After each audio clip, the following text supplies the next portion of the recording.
আসসালামু আলাইকুম ও রহমতুল্লাহি ওবরাকাতুহ। দেশে বা প্রবাসে যে যেখান থেকে দেখছেন সবাইকে স্বাগতম জানিয়ে শুরু করছি আজকের পর্ব। প্রিয় দর্শক, আজকের পর্বে রয়েছে আবদুল্লাহ ইবনে মাসউদ রাদিয়াল্লাহু তাআলা আনহুর জীবনী।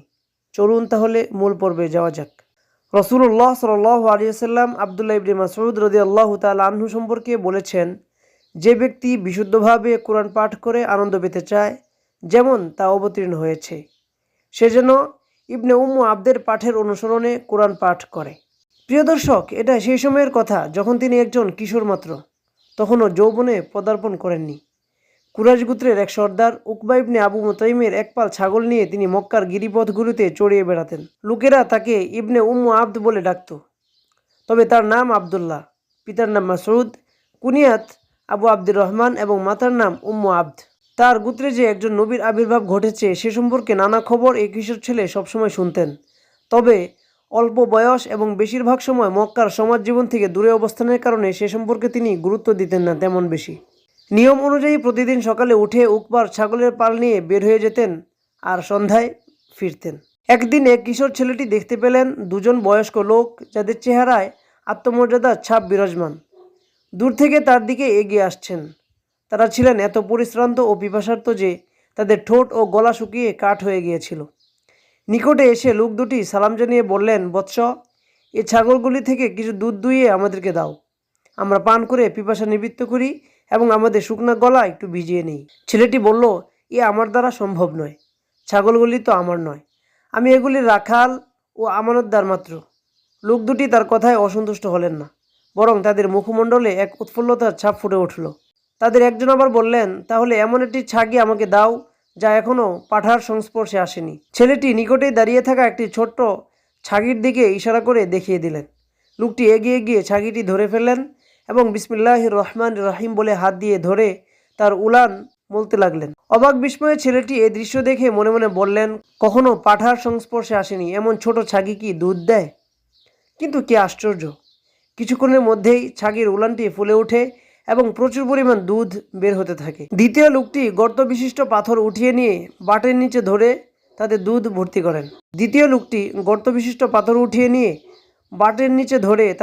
ভর্তি করেন। তারপর তারা উভয়ে পান করেন এবং ছেলেটিকেও তাদের সাথে পান করালেন। ইবনে মাসউদ রাদিয়াল্লাহু তাআলা আনহু বলেন, আমি যা দেখেছিলাম তা সবই আমার কাছে অবিশ্বাস্য মনে হচ্ছিল। আমরা সবাই যখন পরিতৃপ্ত হলাম তখন সেই পুণ্যবান লোকটি ছাগির উলানটি লক্ষ্য করে বললেন, চুপসে যাও। আর অমনি সেটি পূর্বের ন্যায় চুপসে গেল। তারপর আমি সেই পুণ্যবান লোকটিকে অনুরোধ করলাম, আপনি যে কথাগুলি উচ্চারণ করলেন তা আমাকে শিখিয়ে দিন। অতঃপর তিনি বললেন, তুমি তো শিক্ষাপ্রাপ্ত বালক। ইসলামের সাথে আবদুল্লাহ ইবনে মাসউদ রাদিয়াল্লাহু তাআলা আনহুর পরিচিতির এটাই হলো প্রথম কাহিনী। এ মহাপুণ্যবান ব্যক্তিটি আর কেউ নন, তিনি স্বয়ং রাসূল করিম সাল্লাল্লাহু আলাইহি ওয়াসাল্লাম। আর তার সঙ্গীটি ছিলেন হযরত আবু বকর সিদ্দিক রাদিয়াল্লাহু তাআলা আনহু। কুরাইশদের অত্যাচার উৎপীড়ন থেকে বাঁচার জন্য এ সময় তারা মক্কার নির্জন গিরিপথ সমূহে আশ্রয় নিয়েছিলেন। রাসূলুল্লাহ সাল্লাল্লাহু আলাইহি ওয়াসাল্লাম ও তার সঙ্গীকে যেমন ছেলেটির ভালো লেগেছিল, তেমনি তাদের কাছেও ছেলেটির আচরণ, আমানতদারি ও বিচক্ষণতা খুব চমৎকার মনে হয়েছিল। এই ঘটনার অল্প কিছুদিন পর আবদুল্লাহ ইবনে মাসউদ রাদিয়াল্লাহু তাআলা আনহু ইসলাম গ্রহণ করেন এবং নিজেকে রাসূলুল্লাহ সাল্লাল্লাহু আলাইহি ওয়াসাল্লামের একজন খাদিম হিসেবে উৎসর্গ করেন। রাসূল সাল্লাল্লাহু আলাইহি ওয়াসাল্লামও তাকে খাদিম হিসেবে নিয়োগ করেন। সেই দিন থেকে এ সৌভাগ্যবান বালক ছাগলের রাখালি থেকে সৃষ্টিজগতে শ্রেষ্ঠতম মানুষের খাদিমে পরিণত হন। আবদুল্লাহ ইবনে মাসউদ রাদিয়াল্লাহু তাআলা আনহু ছায়ার মতো নিজের মনিবকে অনুসরণ করেন। সফরে বা ইকামতে, গৃহের অভ্যন্তরে বা বাইরে সবসময় তিনি তার সাথে থাকতেন।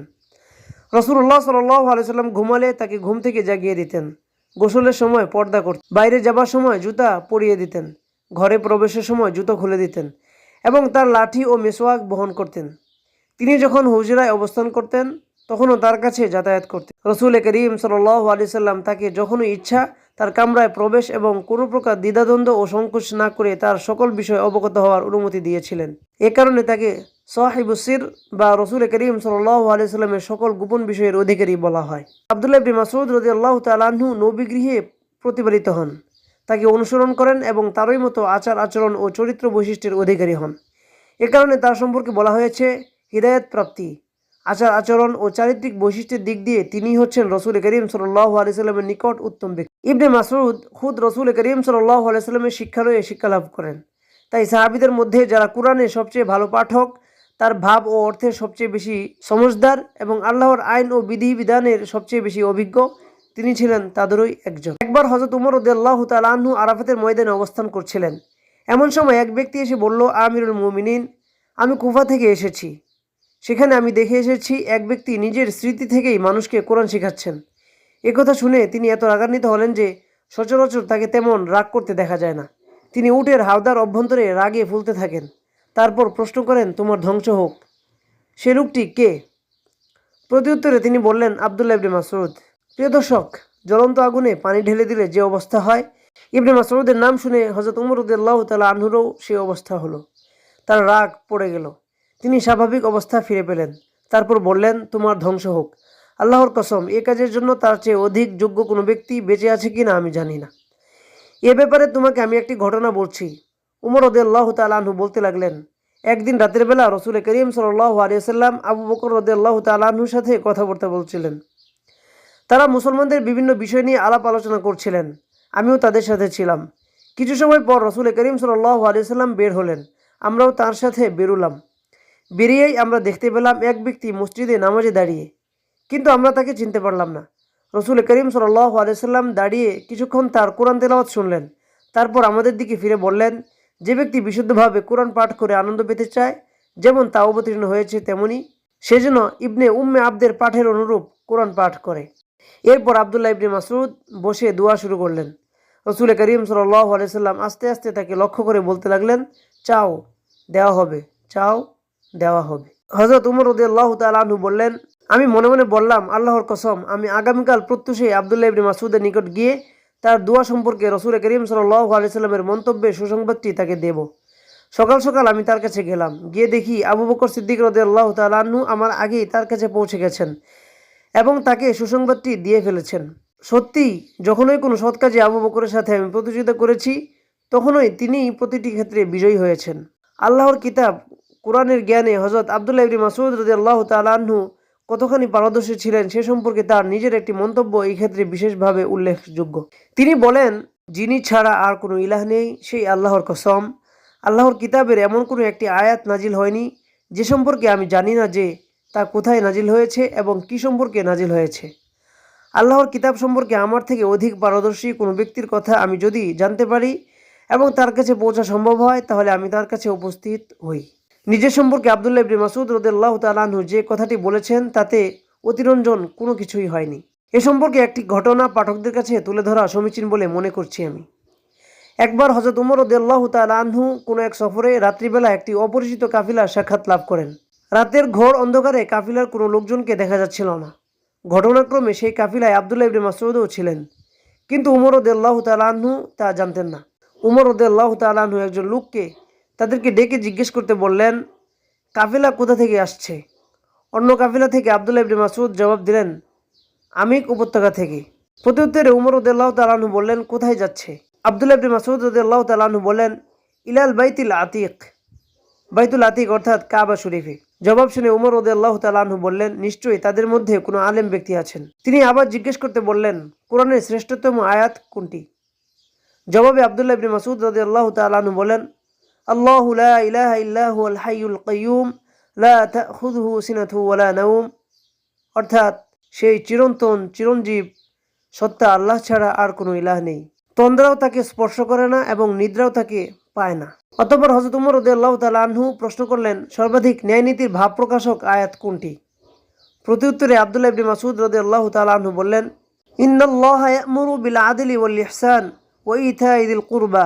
যার অর্থ হলো, আল্লাহ ন্যায় বিচার প্রতিষ্ঠা, পরোপকার এবং নিকটতম আত্মীয় স্বজনদেরকে দান করার নির্দেশ দিচ্ছেন। আবার প্রশ্ন হলো, সর্বাধিক ব্যাপক অর্থবোধক আয়াত কোনটি? জবাবে আব্দুল্লাহ ইবনে মাসউদ রাদিয়াল্লাহু তাআলা আনহু বললেন, ফামান ইয়া'মাল মিসকালা যাররাতিন খায়রান ইয়ারাহ ওয়া মান ইয়া'মাল মিসকালা যাররাতিন শাররান ইয়ারাহ। অর্থাৎ যে ব্যক্তি এক বিন্দু পরিমাণ সৎ কাজ করবে সে তার বিনিময় লাভ করবে, তেমনিভাবে যে ব্যক্তি এক বিন্দু পরিমাণ অসৎ কাজ করবে তার বিনিময়ও সে লাভ করবে। অতঃপর উমর রাদিয়াল্লাহু তাআলা আনহু প্রশ্ন করলেন, সর্বাধিক ভীতিপ্রদ আয়াত কোনটি? জবাবে আব্দুল্লাহ ইবনে মাসউদ রাদিয়াল্লাহু তাআলা আনহু বললেন, লাইসা বিআমানিয়িকুম লাইসা বিআমানিয়িকুম ওয়ালা আমানি আহলিল কিতাবি মান ইয়ামাল সুআই ইউজজা বিহি ওয়ালা ইয়াজিদ লাহু মিন দুনিল্লাহি ওয়ালিয়্যা ওয়ালা নাসীরা। যার অর্থ, না তোমাদের আশা আকাঙ্ক্ষা অনুযায়ী আর না আহলে কিতাবদের কামনা বাসনা অনুযায়ী সব কিছু হবে। যে ব্যক্তি খারাপ কাজ করবে তাকে তার প্রতিফল ভোগ করতে হবে, আর আল্লাহ ছাড়া তার জন্য আর কোনো অভিভাবকও পাবে না এবং কোনো সাহায্যকারীও না। অতঃপর উমর রাদিয়াল্লাহু তাআলা আনহু আশার সঞ্চারকারী আয়াত কোনটি? জবাবে আব্দুল্লাহ ইবনে মাসউদ রাদিয়াল্লাহু তাআলা আনহু বললেন, কুল ইয়া ইবাদিয়াল্লাযীনা আসরাফু আলা আনফুসিহিম লা তাকনাতু মির রাহমাতিল্লাহ ইন্নাল্লাহা ইয়াগফিরুয যুনুবা জামিআ ইন্নাহু হুয়াল গফুরুর রহিম। যার অর্থ হলো, হে নবী, আপনি বলুন, হে আমার বান্দারা, যারা নিজের উপর বাড়াবাড়ি করছো, আল্লাহর রহমত ও করুণা থেকে নিরাশ হও না। নিশ্চয়ই আল্লাহ সব পাপই ক্ষমা করে দেবেন, তিনিই তো গফুরুর রহিম। অতঃপর হযরত উমর রাদিয়াল্লাহু তাআলা আনহু প্রশ্ন করলেন, আচ্ছা, আপনাদের মাঝে কি আব্দুল্লাহ ইবনে মাসউদ আছে? প্রত্যুত্তরে বলা হলো, জি হ্যাঁ। প্রিয় দর্শক, আব্দুল্লাহ ইবনে মাসউদ কেবল একজন ভালো কারি, আলিম, আবিদ ও জাহিদই ছিলেন না, সেইভাবে তিনি ছিলেন একজন কর্মঠ ও বিচক্ষণ ব্যক্তি এবং কঠিন বিপদ মুহূর্তে অগ্রগামী একজন মুজাহিদ। তার জন্য এ গৌরবটুকুই যথেষ্ট যে রসুল করিম সাল্লাল্লাহু আলাইহি সাল্লামের পর তিনি ভূপৃষ্ঠের প্রথম মুসলিম যিনি প্রকাশ্যে কুরাইশদের মাঝে কোরআন পাঠ করেছিলেন। রাসূলুল্লাহ সাল্লাল্লাহু আলাইহি সাল্লামের সাহাবীরা একদিন মক্কায় একত্রিত হলেন।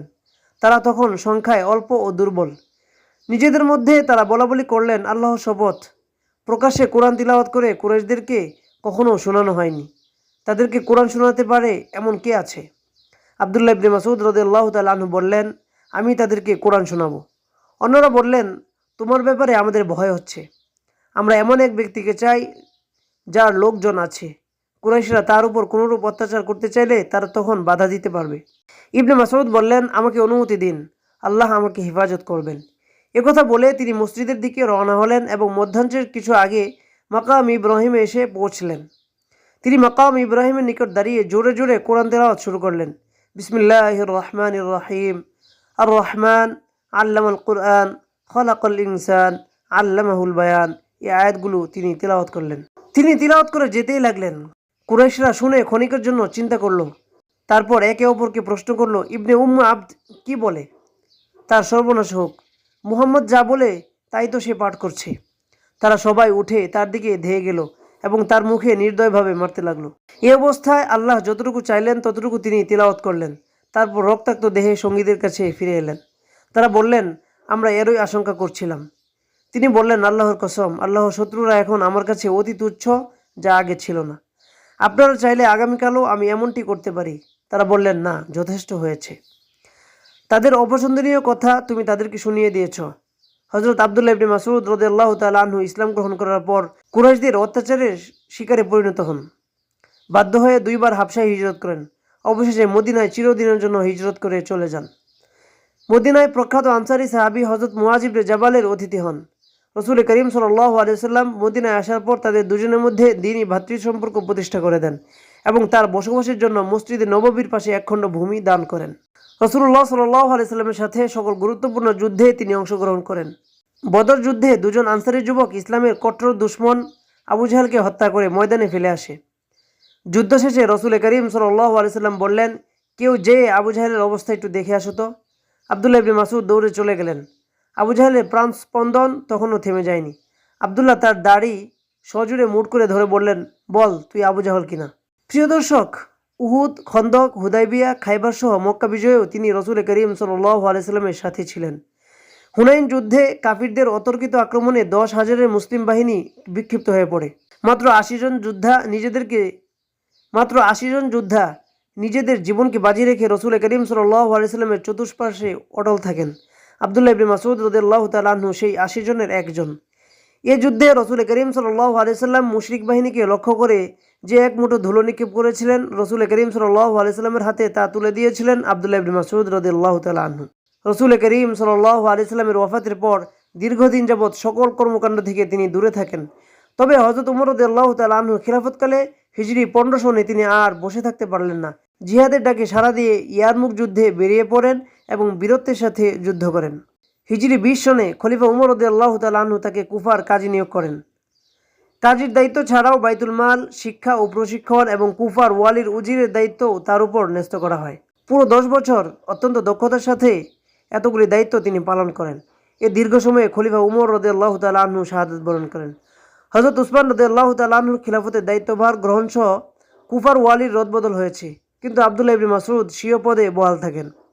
খলিফা উসমানের খিলাফতের শেষ পর্বে আবদুল্লাহকে তার দায়িত্ব থেকে অব্যাহতি দেওয়া হয়।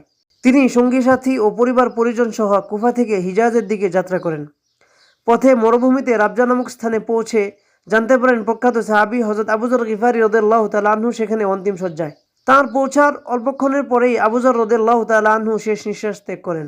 আব্দুল্লাহ ইবনে মাসউদ রাদিয়াল্লাহু তাআলা আনহু তার জানাজার নামাজে ইমামতি করেন এবং কাফন দাফনের ব্যবস্থা করেন। সেখান থেকে তিনি মক্কায় চলে যান এবং উমরা আদায় করে মদিনায় পৌঁছেন।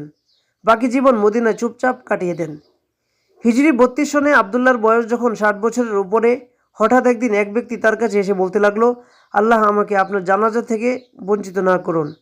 গতরাতে আমি স্বপ্নে দেখেছি রাসূল করিম সাল্লাল্লাহু আলাইহি সাল্লাম একটি মিম্বরের উপর আর আপনি তার সামনে। তিনি আপনাকে বলছেন, ইবনে মাসউদ, আমার পরে তোমাকে ভীষণ কষ্ট দেওয়া হয়েছে, এসো আমার কাছে চলে এসো। এই স্বপ্ন সত্যে পরিণত হলো। এর অল্প কিছুদিন পরেই তিনি রোগে আক্রান্ত হন এবং সেই রোগেই তিনি মারা যান। হযরত উসমান রাদিয়াল্লাহু তাআলা আনহুর খিলাফতকাল পর্যন্ত তিনি জীবিত ছিলেন। তিনি যখন অন্তিম রোগশয্যায়, তখন উসমান রাদিয়াল্লাহু তাআলা আনহু একদিন তাকে দেখতে গেলেন। তিনি জিজ্ঞেস করলেন, আপনার অভিযোগ কিসের বিরুদ্ধে? প্রত্যুত্তরে তিনি বললেন, আমার পাপের বিরুদ্ধে। অতঃপর তিনি প্রশ্ন করলেন, আপনার চাওয়ার কিছু আছে কি? আব্দুল্লাহ ইবনে মাসউদ রাদিয়াল্লাহু তাআলা আনহু বললেন, আমার রবের রহমত বা করুণা। অতঃপর উসমান রাদিয়াল্লাহু তাআলা আনহু প্রশ্ন করলেন, বহু বছর যাবৎ আপনার ভাতা নিচ্ছেন না, আমি কি আবার তা দেওয়ার নির্দেশ দিব? হযরত উসমান রাদিয়াল্লাহু তাআলা আনহু বললেন, আপনার মৃত্যুর পর আপনার কন্যাদের প্রয়োজনে আসবে। এর উত্তরে তিনি বলেন, আপনি কি আমার কন্যাদের দারিদ্র্যের ব্যাপারে ভীত হচ্ছেন? আমি তো তাদেরকে নির্দেশ দিয়েছি তারা যেন প্রত্যেক রাতে সূরা ওয়াকিয়া পাঠ করে। কারণ আমি রাসূল করিম সাল্লাল্লাহু আলাইহি সাল্লামকে বলতে শুনেছি, যে ব্যক্তি প্রত্যেক রাতে সূরা আল ওয়াকিয়া পাঠ করবে কখনো দারিদ্র্য তাকে স্পর্শ করবে না। দিন শেষে রাত্রি নেমে এলো। আব্দুল্লাহ ইবনে মাসউদ রাদিয়াল্লাহু তাআলা আনহু তার রফিকে আলা অর্থাৎ শ্রেষ্ঠতম বন্ধুর সাথে মিলিত হলেন। খলিফা উসমান রাদিয়াল্লাহু তাআলা আনহু তার জানাজার নামাজ পড়ান এবং হযরত উসমান ইবনে মাজউন রাদিয়াল্লাহু তাআলা আনহুর পাশেই তাকে সমাহিত করা হয়। প্রিয় দর্শক, আজকের পর্বটি এখানেই শেষ করে বিদায় নিচ্ছি আমি মুস্তাফিজ। ফিরে আসবো নতুন কোনো পর্ব নিয়ে। সে পর্যন্ত ভয়েস অফ এডিশনের সঙ্গেই থাকুন। আল্লাহ হাফেজ। নিজে নামাজ পড়ুন এবং অন্যকেও নামাজের প্রতি উৎসাহ প্রদান করুন। মা আসসালাম।